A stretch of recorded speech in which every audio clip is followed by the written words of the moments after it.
রোজা আমাদের উপর ফরজ করে দিয়েছেন মহান আল্লাহ তাআলা। অবশ্যই আমাদেরকে এই রোজা পালন করতে হবে।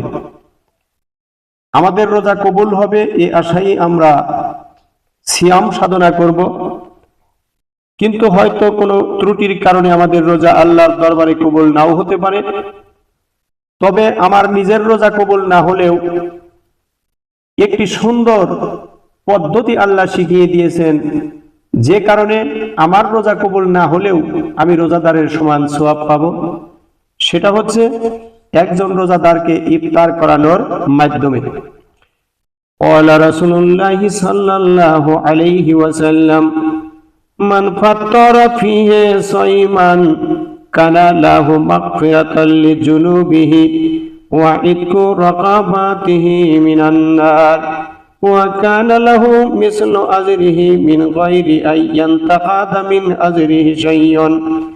আল্লাহর হাবিব বলেন, যে ব্যক্তি এই মাসে রোজাদারকে ইফতার করাবে সে তার পাপ মোচন ও দোজখ থেকে মুক্তির কারণ হবে এবং এতে সে ওই রোজাদারের সমান পুণ্যের অধিকারী হবে, অথচ রোজাদারের পুণ্য তাতে একটু কমবে না।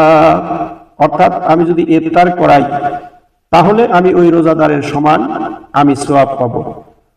অন্য হাদিসে আল্লাহর হাবিব বলেন, ইউতিল্লাহু হাযাস সাওয়াবা মান ফাত্তারা সাইমান আলা মাযকাতিন লাবানিন আও তামরাতিন আও শারবাতিন মিন বাই ওয়া মান আশবা'a সাইমান সাকাহুল্লাহু মিন হাউদি শারবাতান লা ইয়াজমা'ু হাত্তা ইয়াদখুলুল জান্নাত।